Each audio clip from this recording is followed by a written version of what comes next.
Good afternoon, everybody, and welcome to the Make Shift Happen podcast. My name is James Patrick, and I am your host.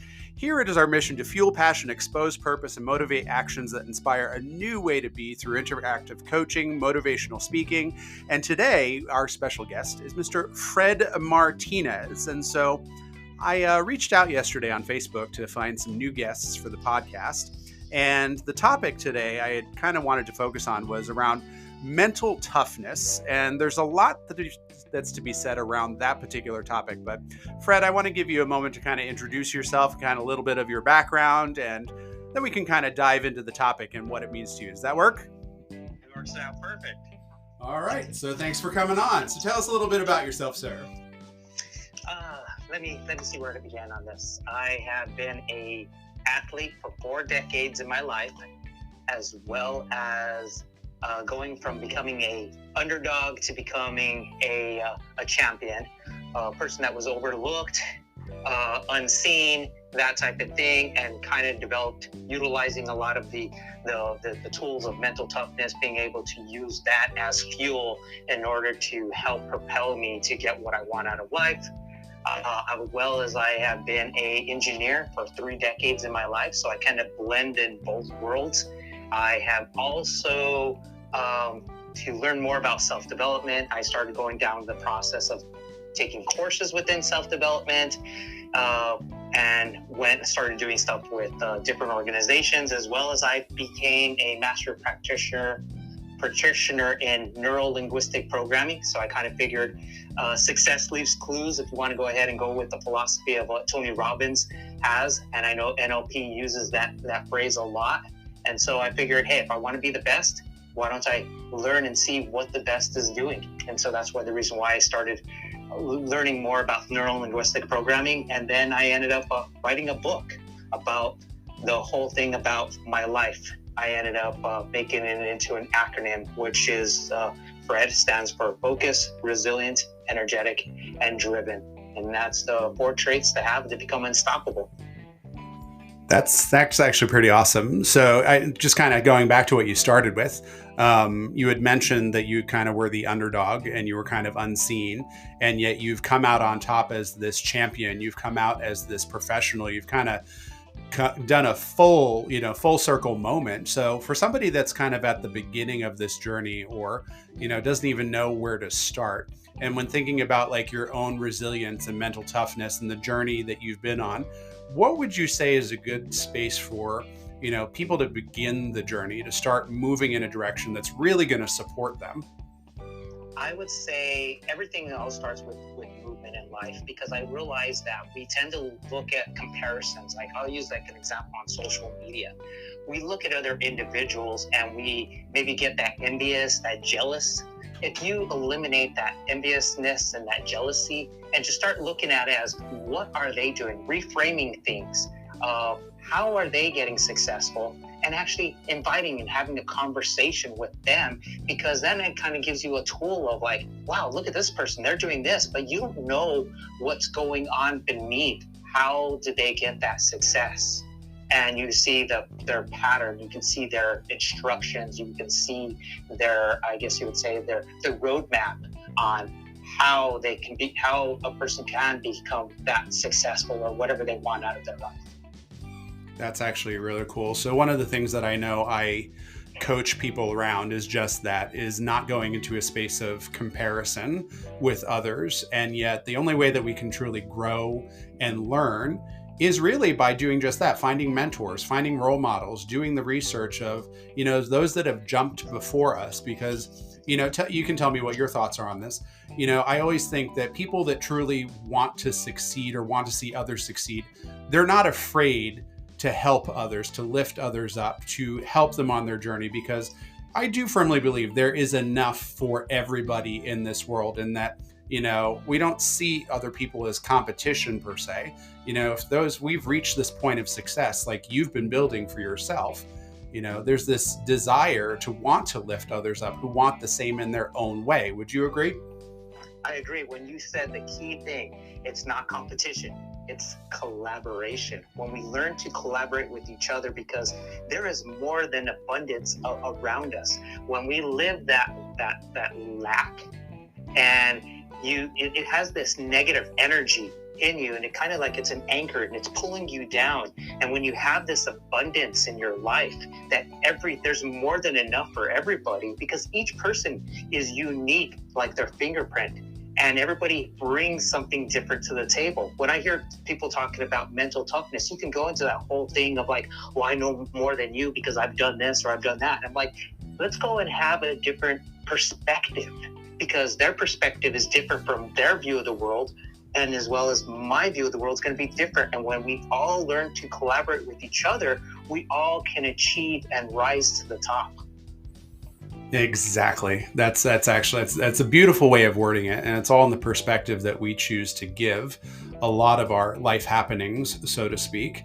And so, for you going along your journey, what would you say has been what was kind of a catalyst moment, or like one of the biggest shifts that has kind of been the most impactful? Granted, I'm sure there's a ton, but if there was like a moment in your life that really stood out, that really kind of forced you into a space of change where it's like, excuse my language, like your shit or get off the pot moment, what would one of those moments be?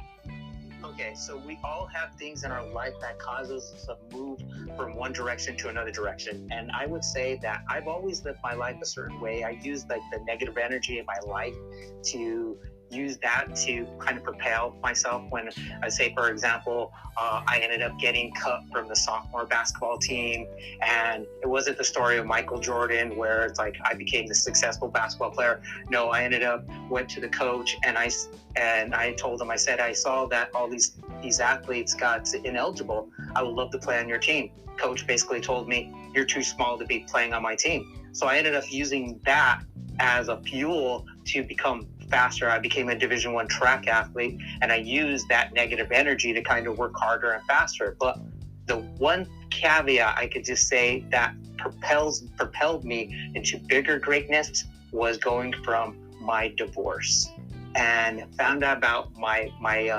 wife at the time when she told me that she was in love with someone else. And that with the counselor, they basically said I needed to leave the house. And so when I was packing up my stuff to leave and go to a friend's house to stay, I had a pivotal moment where I found the gun and I put the gun to my head. And there was something out there, so maybe some divine intervention that made me not pull that trigger because of where I was and how I felt. And because of that, that was the day that I killed my old self, because I went down to the road, instead of being bitter, I went down the road of being better. How can I do things differently in my life?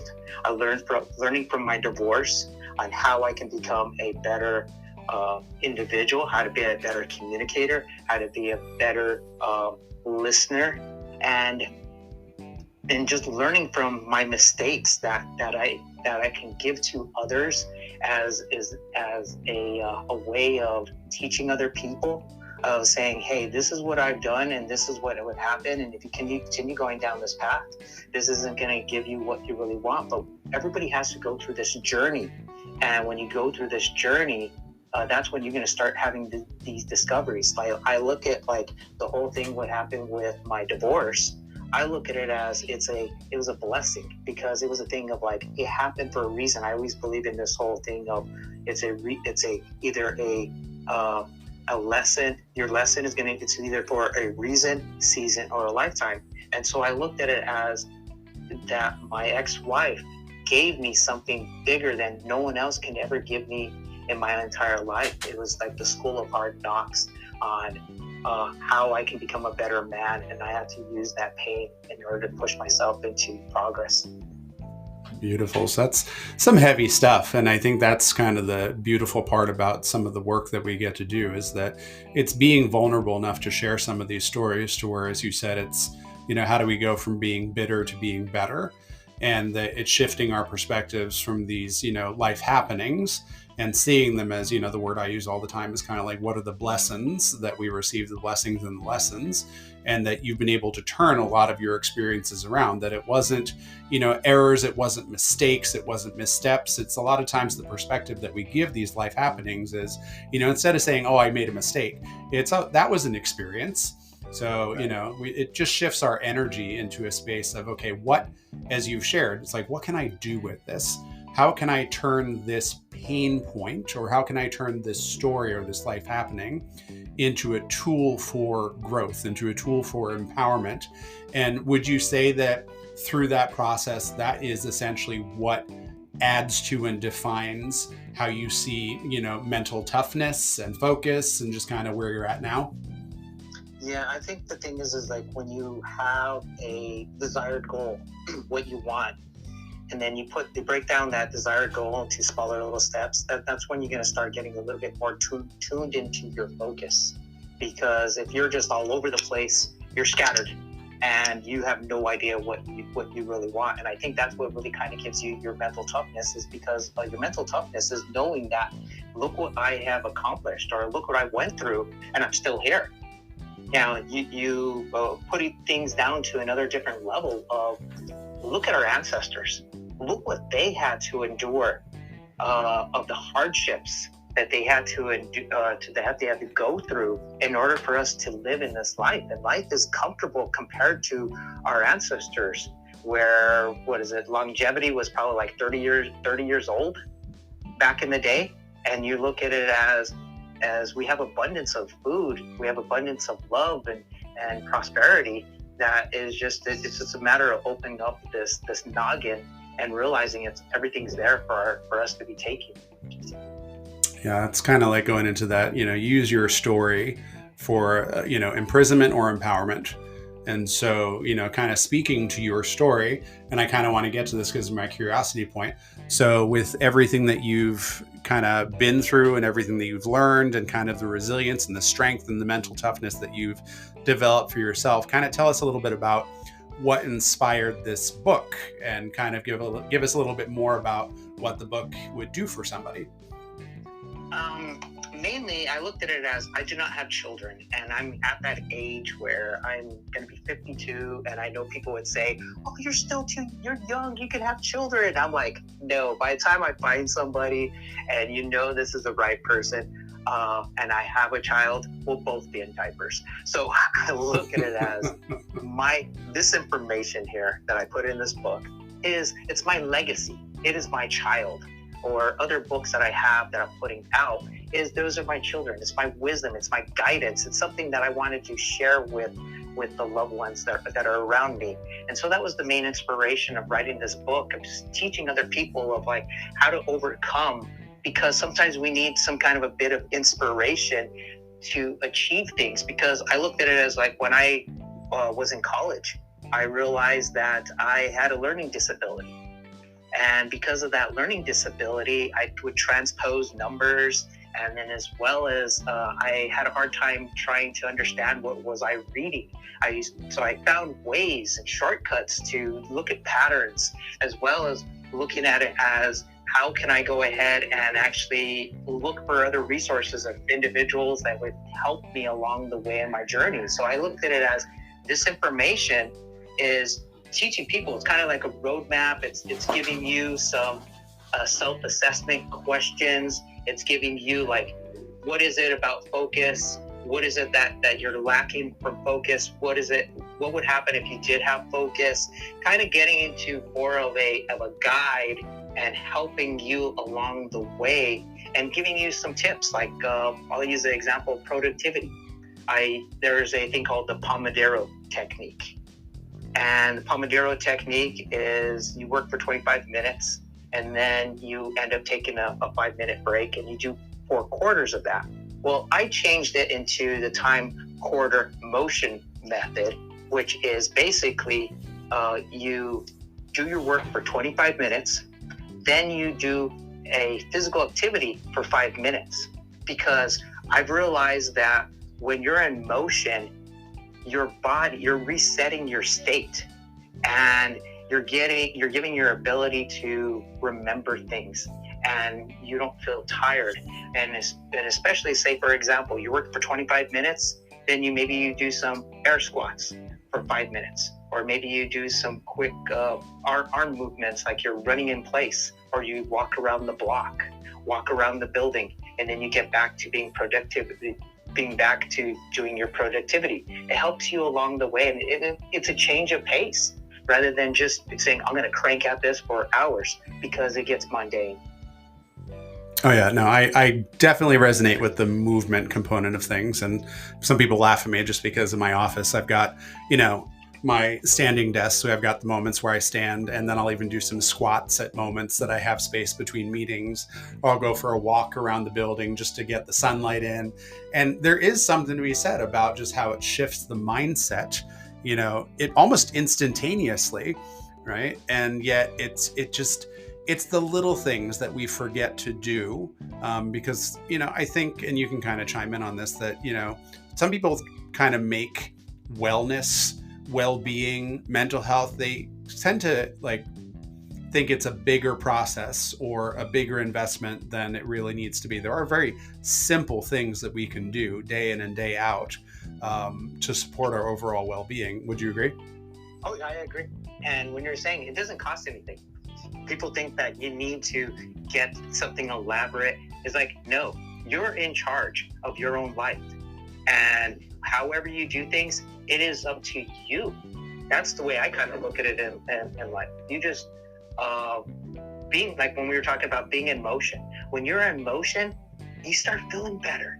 And whether you're just like going for a little walk or you're doing a little jog, it all starts with one little step, going to the gym.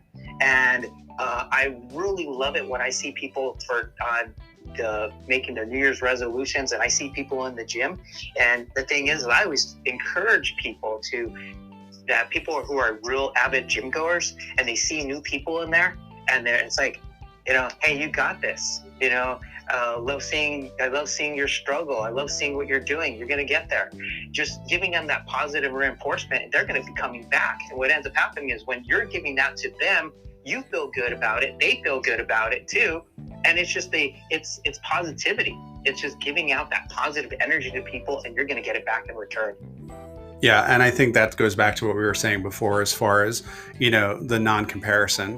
People are going to the gym, they've got their resolutions, they're showing up, staying in that positive frame of mind and celebrating people that have chosen to invest in themselves. They've chosen to show up for themselves. Like, that in and of itself is an accomplishment. And that the challenge for us as, new people is like, okay, let's not compare ourselves to others that have been doing this for longer, or have a different body style, or have different goals. It's like, you're here.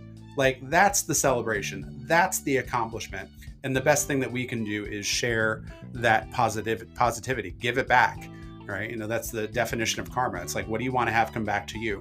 So for you, kind of speaking in that vein of things, what is it that you've noticed that with the good that you've put out into the world and kind of the message that you're sharing, what are the things that you're noticing that are coming back to you now? Like, what are the things that you're grateful for?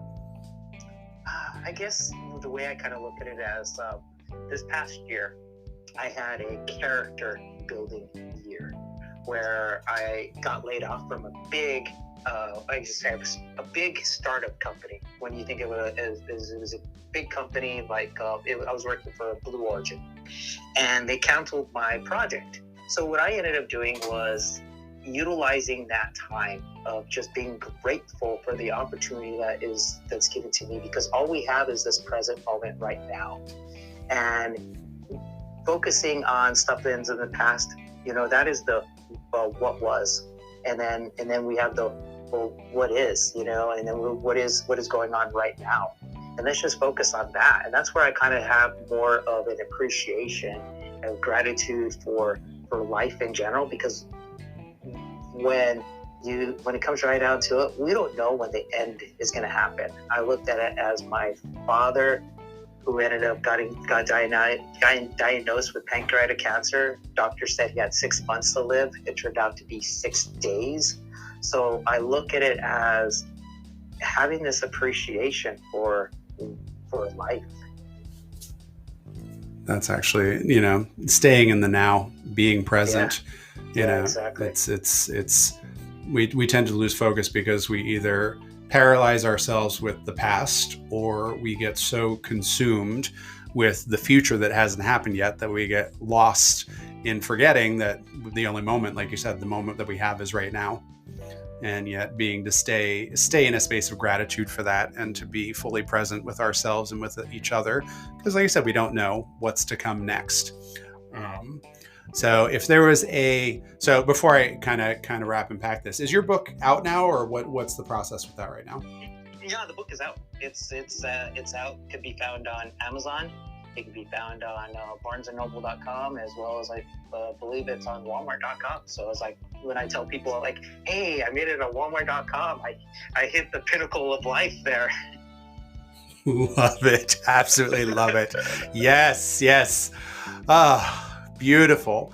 So if you were to kind of leave everybody with, like, what is like a personal mantra or message or something that you would leave people with today, what's one of the biggest, pieces of information you'd share or gift with everybody? I would say your journey, I'm just going to say that's going to be, it's your own personal path to self-mastery. Your journey is your own path to self-mastery.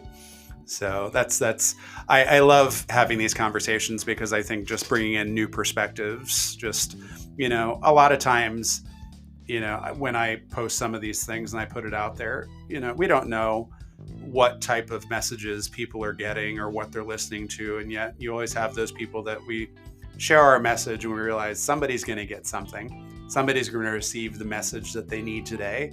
Divine timing in all things. And so you get to be that person today. So I just want to kind of thank you for being part of this today. And, for everybody that's going to be listening, thank you for showing up. And if you have any questions, feel free to leave comments or any questions that you have. I'll be sure to share Fred's information once I create the profile. And that will be our episode for today. So thank you for showing up and for listening. And we'll look forward to talking to everybody next week.